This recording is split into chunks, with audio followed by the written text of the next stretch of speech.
One of our good friends, Horgs, used to live with him. He has an Excel spreadsheet on his computer where he works as a kids' book salesman that just has ideas. Yep. .xls. And It should say millionaire ingredients. Yep. .xls. Absolutely. Because you could take that spreadsheet to the bank and get a loan on it. You could use that as collateral. That's an asset. He has so many brilliant ideas, none of which yet have become successfully commercially available. But I think that's to do with his commitment, not the ideas. A lot of the time you will find that even if an idea is sound, his gut will go cold. Haim, in exchange for getting to peek into this Excel file, we agree that we will read them out or give him the chance to pitch them on this show, but as long as people are ready to invest on 131060. Yes, and look, I think it's only fair as potential investors of this product. They can ask a few questions. You can ask a few questions, figure out what you're getting your nest egg into. He joins us now. Horgs, are you there? Oh, yes. The whistle. So far, the only trademarkable invention, the whistle. People run, Horgs, for their checkbooks when they hear that. I'm sure of it. It's like a sonic trigger. It's the same noise as a cash register opening to a lot of people. It's the noise that just means money. How are you, mate? No, not bad. Yourself? Yeah, we're good. Very good. And thank you again for the pizza night Monday night. Mate, no problem. Discussing that not a lot of pizzas were made by yourself, but a lot were made in the house, and it was your house, so that kind of counts as you having a pizza night. Well, I invited you over for pizza night. I didn't say I was going to make the pizzas. Horgs, question for me. Did your fiancé at all have a word with you after we all left? Like, come on, you should put in a bit more, or has it just come to going out with you? That's pretty much the level of input. She's pretty much used to it now. Okay. Well, very Horgs, good. Australia is waiting with bated breath. What have we got this week for the invention? Well, what I have realised over the last few years is that, nuts, like peanuts and so on. Yeah. I know nuts. Yeah. When you eat them and they get digest, or they're meant to be digest, they don't get digest at all. Yeah. They just go straight into the intestines or whatever, and into the number 2. Yeah. So obviously this has got, already I can smell medical backing on this by the use of the phrase intestines or whatever.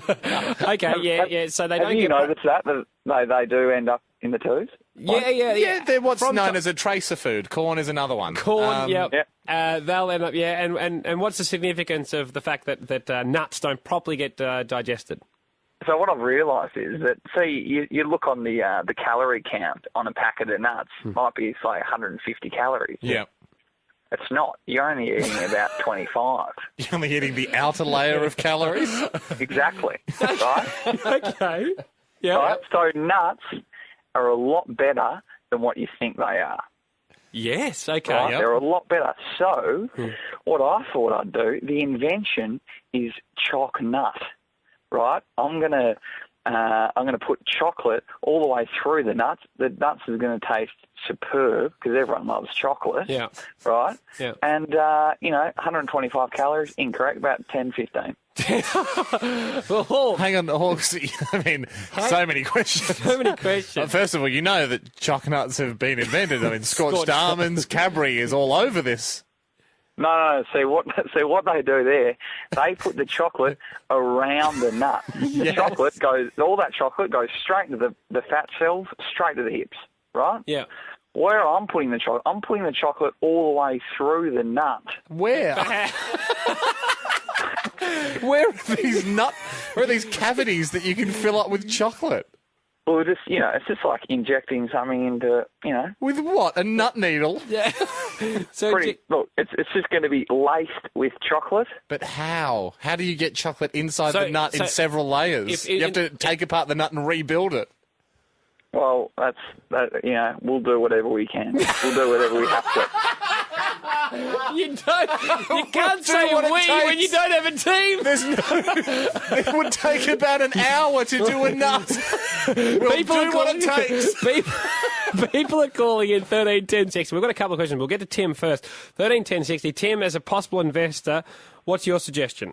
Horgs, great idea. But what I think we need to do is bring the cocoa plant and the nut plant together and cross-pollination, cross-fertilise, and then I think we're on to a winner. So you think it's possible to make a crossbreed two plants to get a cocoa nut tree?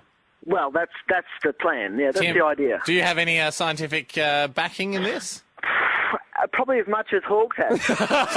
Because it does remind me a lot of one of Horgs' other inventions, which is just keep sheep in a paddock where all they eat is mint, and then you'll have pre-minted lambs. Brilliant. And that's no different to pork and apple sauce. Just feed pork apples. Just feed cows tomatoes, so when you make pies out of them, it's pre-sauced. Tim, up front, how much money would you be prepared to put on the table? Well, I think it's becoming my idea. So $50. Geez, yeah, I'm thinking, 50 cents. Yeah. What about $50, Tim? If you had a 20% share in it, if it gets off the ground, would you put $50 in now? Definitely. Horgs, would you take that? Yeah, I'll take the 50. God, this is high-powered business at its best. I bet this is exactly how Richard Branson does it. Tim would want to see results, because what that sounded was like, I'll have 50. You got two guys that know nothing about science, one of whom's now got $50 off the other one. Zach on 131060. Zach, tell us, mate, what would your suggestion be? Well, I was thinking, instead of using peanuts, you could use walnuts, because you could put the chocolate through it much better with a walnut. Yeah. Horgs, what do you think about that? There's more cavities in a walnut, Horgs. Yeah, so that's getting somewhere. Okay. See what happened? See, Snickers, I think Snickers might have thought of the idea, but they didn't put the chocolate in the nut, so they put the chocolate around the nut. Yeah, no, Horgs, people have been combining nuts and chocolate for a very long time. You are not the first. You are not the first, and people are doing it for flavour reasons, not to protect the chocolate from your digestive tract. That's where they're going wrong. Okay, Lisa. I think Lisa has an issue with your invention, Horgs, and I wonder if it's the glaring one that no doubt everyone's thinking. Lisa, what's your problem with it? Okay, well, I think it would be great if it was true that they went all the way through your body without being digested. Yeah. But are people just going to have to swallow every single peanut whole? Because as soon as they bite into the peanut, the chocolate's going to come out, and then you're faced with all those calories. She's got it. Horgs? No, I thought about this. Sorry, Horgs. No, don't say sorry. Say sorry after this, right? Yeah, let's hear it. See, what I don't understand, I chew as much as you, right? But for some reason, I've got full nuts coming out. What, they're putting themselves back together? Well, maybe you're just, just you. I do agree that they do get smaller and so on. Yeah.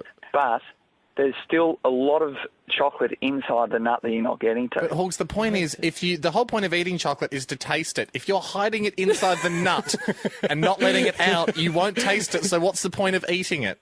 Because it's all in the mind. I'm eating so much chocolate here. Why don't you just wrap chocolate in Glad Wrap and swallow it? Not a bad one.